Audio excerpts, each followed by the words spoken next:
C'est pas que je me réjouisse de ça, c'est que je me dis finalement l'être humain il a besoin de passer par des impasses pour mieux comprendre.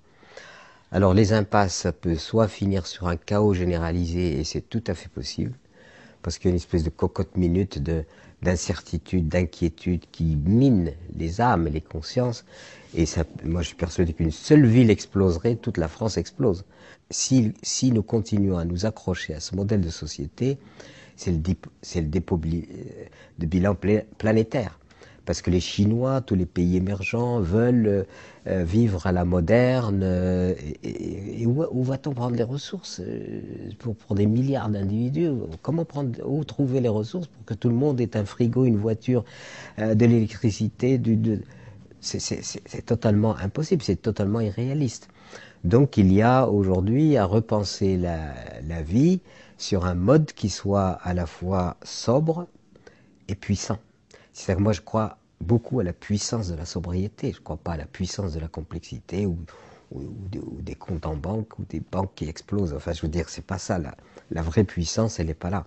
La vraie puissance, elle est dans la capacité d'une communauté humaine à se contenter de peu, mais à produire de la joie.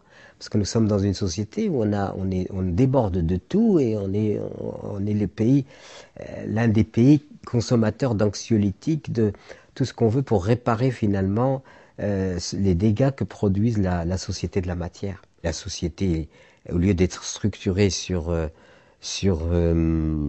schéma de ce qui est à la mesure humaine, elle est structurée sur un schéma ce qui est sur la démesure humaine et qui aujourd'hui sait d'où vient quand on va dans un supermarché, qui sait d'où vient le pull, la chemise, les chaussures, c'est pas, c'est une virtualisation du système. Moi, je préférais qu'il y ait des artisans, qu'il y ait des commerçants, des petits artisans, tout le monde gagne sa vie.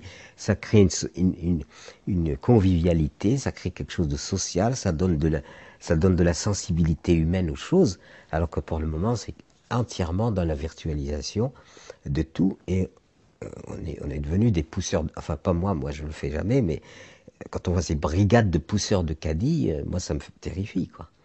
D'ailleurs, on dit qu'on est retourné au néolithique, on est devenu des cueilleurs, vous savez, on passe dans les trucs et on cueille. On est retourné avant le néolithique.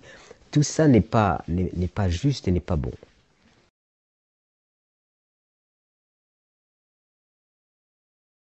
C'est vrai que l'écologie n'irrigue pas toute toute, toute la sphère sociale, mais c'est une totale anomalie, je le répète, c'est vraiment une anomalie. C'est que je dirais même que dans l'éducation des enfants, la place du phénomène de la vie, c'est-à-dire de ce qui fait que nous existons, devrait avoir une place déjà dans l'éducation des enfants. Or, nous n'avons que des structures éducatives qui occultent complètement les fondements de la vie pour aller le plus vite possible à fabriquer un petit consommateur producteur pour le futur, quoi. Il ne faut pas se faire d'illusions. Le problème est là, c'est que l'écologie est minorée par ignorance, par ignorance. Et le problème aujourd'hui, c'est comment faire que l'on prenne conscience de cette problématique gravissime, qui est en fait la problématique la plus importante qui concerne la survie de tous, comme je l'ai dit. Donc voilà, alors il y a cette défaillance qui occulte les problèmes les plus importants et et qui met le superflu, donne beaucoup plus d'importance au superflu qu'à ce qui est indispensable. Et ça, c'est l'ensemble du système social qui est comme ça, dans l'ignorance ou voire même le mépris, voire une distance par rapport à ces questions qui sont les questions indispensables à la suite de l'histoire.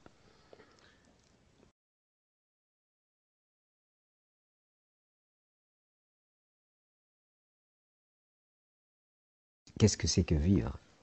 On ne se pose même pas cette question. Et qu'on arrive au monde, on nous conditionne et on se met à s'agiter et à faire comme on nous a dit de faire. Voilà. Et puis finalement, bah, il faut trouver son boulot, il faut voilà, gagner sa vie. Et sur une thématique, si vous voulez, de ce qu'on appelle le progrès libérateur, alors que le progrès ne libère pas. Le progrès, il ne faut pas croire que le progrès... Bien sûr, je ne vais pas remettre en question certaines avancées du progrès qui a apporté un certain bien-être.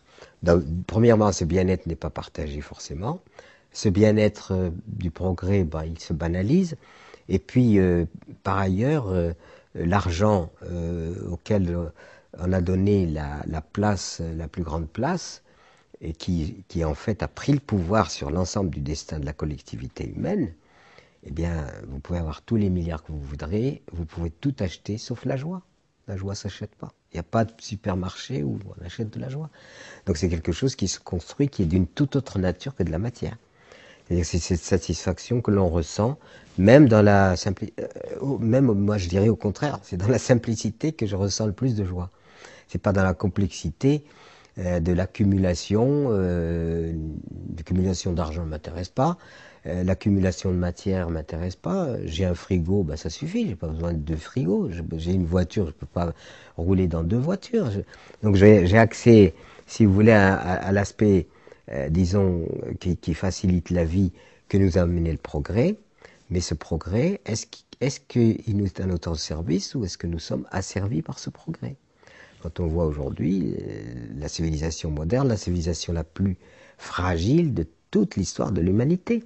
Aujourd'hui, vous arrêtez, plus d'électricité, plus de pétrole, plus de communication, et la civilisation est par terre. Elle tient sur rien du tout, elle est extrêmement fragile, et on serait extrêmement embêté, parce qu'à ce moment-là, voilà. Donc ça veut dire que il faut aujourd'hui vraiment que l'humanité se pose la question, le progrès, pourquoi faire? Et ensuite, enfin, je dirais même avant, qu'est-ce que vivre? Voilà. Et on a tendance à se dire, voyant la détresse des gens et la difficulté des gens, plutôt que de se demander existe-t-il une vie après la mort, on a plutôt tendance à se dire existe-t-il une vie avant la mort? Parce que si c'est vivre, c'est s'agiter, consommer, etc., moi je n'appelle pas ça de la vie. Ça n'a aucun intérêt.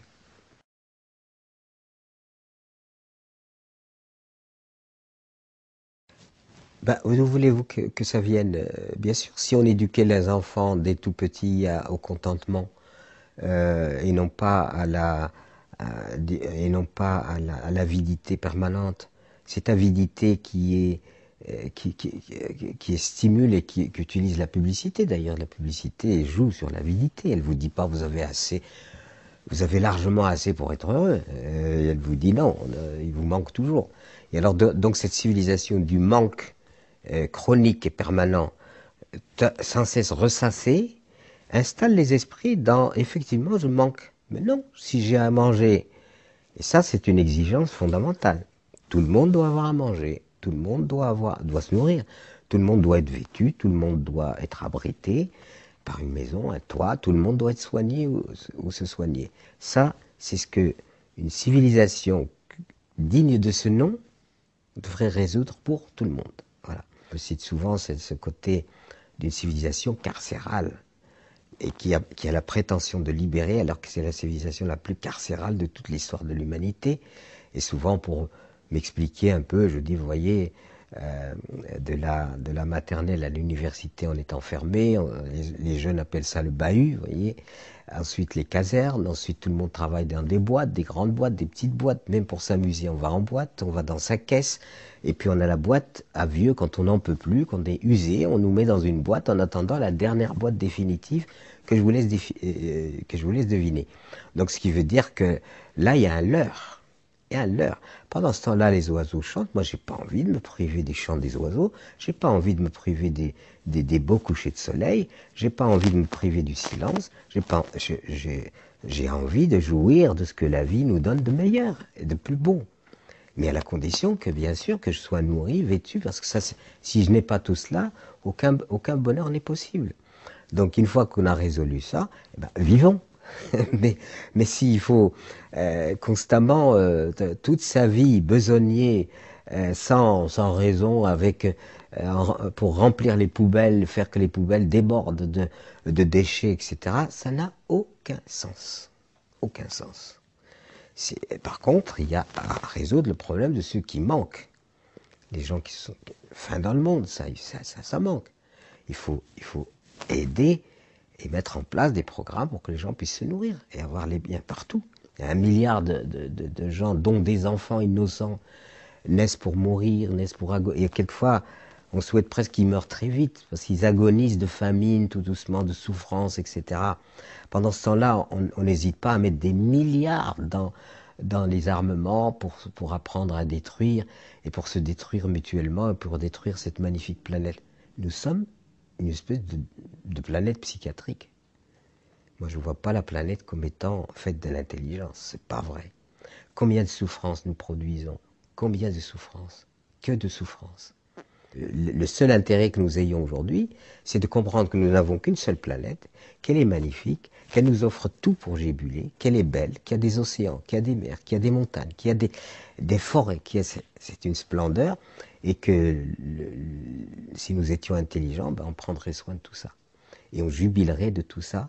Ça ne veut pas dire qu'il ne faut rien faire. On va pas passer, c'est pas le paradis ou de l'oisiveté.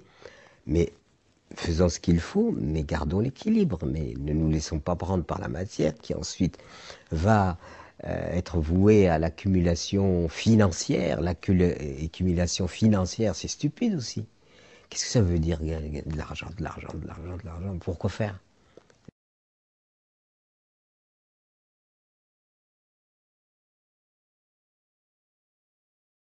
Mais qui enrichit ces gens-là? C'est nous tous. Ces gens-là, ils sont enrichis, ils ne sont pas enrichis comme ça. Ils sont enrichis parce qu'ils vendent des choses et que les gens insatiables achètent de plus en plus. Ils sont enrichis parce que toute une communauté humaine leur donne les pleins pouvoirs en leur demandant des choses. Donc, dans l'outrance, c'est-à-dire dans la surabondance, moi je dirais qu'il n'existe que parce que des citoyens les font exister. Parce que moi, le premier, je ne roule pas en char à bœuf, hein, je veux dire, je roule bien en voiture, je pollue malgré moi, mais je suis bien obligé d'avoir une voiture pour me déplacer, je peux pas, voilà, et j'ai un frigo, j'ai le confort moderne. Tout cela, on ne pourrait pas le récuser si il était fait dans l'intention de véritablement améliorer la condition humaine, mais ce qui fausse tout, c'est que ça devient prétexte à enrichissement indéfini. Mais si les objets fabriqués par le monde moderne, par le génie du monde moderne, leur vocation, c'est véritablement d'améliorer la condition humaine, mais dans une forme de simplicité, de sobriété. Moi, je rêverais de voitures toutes simples. Pas besoin que ce soit les options, les machins, les trucs.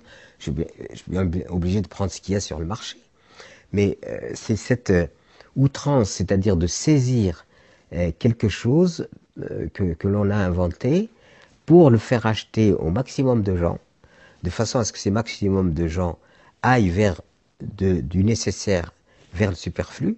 Et malheureusement, on est dans une société où, avant d'avoir résolu l'indispensable, faire que chaque être humain sur cette planète se nourrisse, et même dans les pays dits prospères, il y a une misère qui est en train de naître de façon terrifiante. Donc ce qui veut dire qu'on a donné très peu de place à ce qui est indispensable et qui amène véritablement la joie, et on a mis aucune limite au superflu. Il paraît que la crise d'aujourd'hui, le marché de luxe, il fonctionne très bien. Voilà, ça vous donne une idée. Tout ce qui est inutile, enfin toutes ces pierres brillantes, les diamants et tout ça, toutes ces folies-là, c'est complètement stupide. Je ne vois pas pourquoi un diamant mériterait un prix pareil. C'est un caillou brillant, c'est tout, c'est rien d'autre. Donc revenons à l'intelligence. Et l'intelligence nous ramène à quelque chose qui est de la simplicité. Et le bien le plus précieux, c'est la vie. Il n'y a pas plus précieux que la vie. Donc occupons-nous de la vie plutôt que de nous occuper de diamants et de fanfreluches qui n'ont aucun intérêt.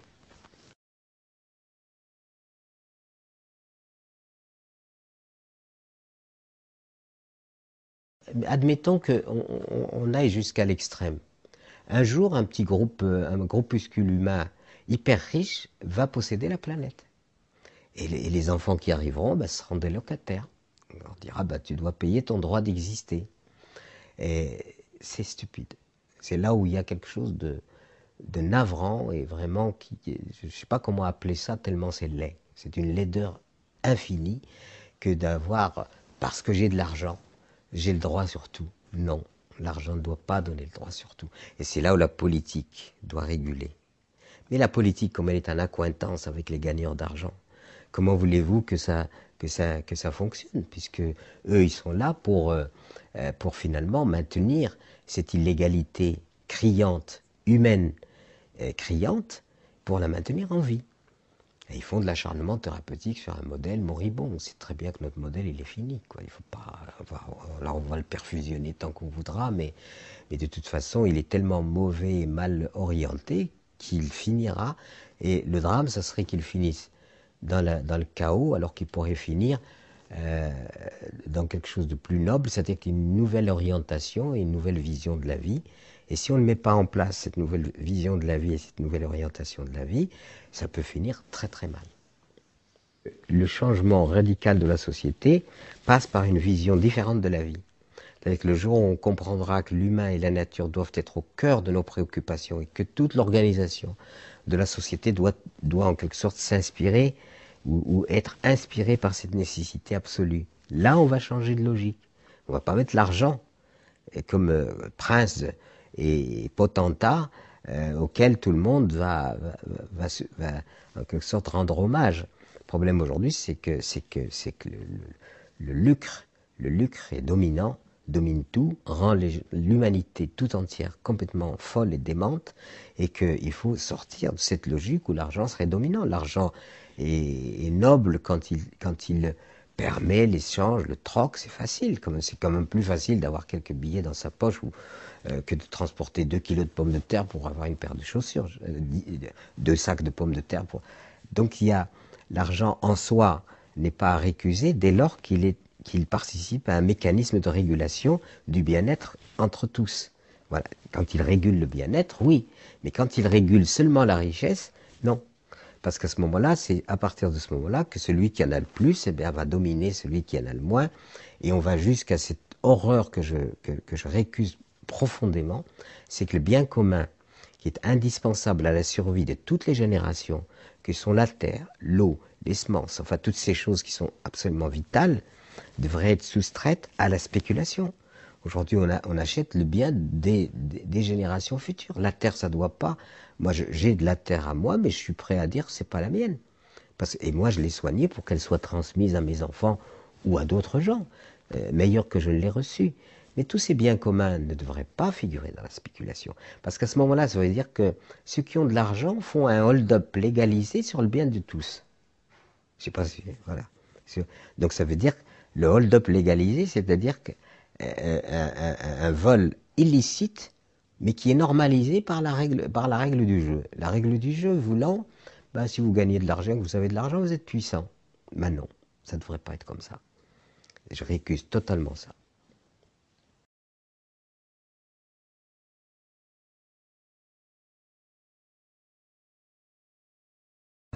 Vous ne pouvez pas un monstre pareil le changer du jour au lendemain. J'ai pas du tout ça serait complètement irréaliste de croire que ça peut changer comme ça par un coup de baguette magique. Non, ce que je reproche, c'est qu'on ne se mette pas sur la voie du changement. C'est-à-dire que on continue à croire que notre modèle de société va encore perdurer. Ça n'est pas vrai. Et ce qui serait intéressant et intelligent, c'est de dire voilà, ce modèle-là, il est fini. On ne peut pas. Il est destructeur. Si tout le monde se met, les Chinois, tout le monde se met, la planète ne va pas pouvoir répondre. Donc ce modèle-là n'est pas bon. Il a été généré par l'Europe. C'est l'Europe qui a créé ce modèle, ce nouveau paradigme. Et disons, ce nouveau paradigme, cette nouvelle idéologie, la première victime de l'idéologie de l'Europe, c'est l'Europe elle-même. Je m'explique. Si vous avez l'occasion de lire les voyageurs qui, en fait, décrivaient leur voyage à travers l'Europe au XVI ou XVIIe siècle, qu'est-ce qu'ils vous disaient? Ils vous disaient on passait d'une province à l'autre, les gens avaient leur langue particulière, les gens avaient leur façon de se vêtir, l'architecture était très diverse, la façon de se nourrir, tout était une diversité absolument extraordinaire, partout. Parce que là, on était dans la posture de l'être humain qui prend les ressources là où elles sont et, grâce à son génie, transforme ces ressources pour pouvoir répondre à ses besoins, à ses nécessités. Et donc l'Europe était une mosaïque extraordinaire de diversité, on pourrait presque dire des tribus, des gens comme ça. Tout ça a été nivelé. C'est-à-dire qu'on a amené un modèle niveleur. Tout le monde doit fonctionner de la même façon. Et le modèle niveleur, c'est le modèle de l'idéologie actuelle, qui a en fait, moi-même, dans mon pays, enfin j'étais dans dans un pays colonisé par la France, et ben je devais réciter que mes ancêtres étaient des Gaulois.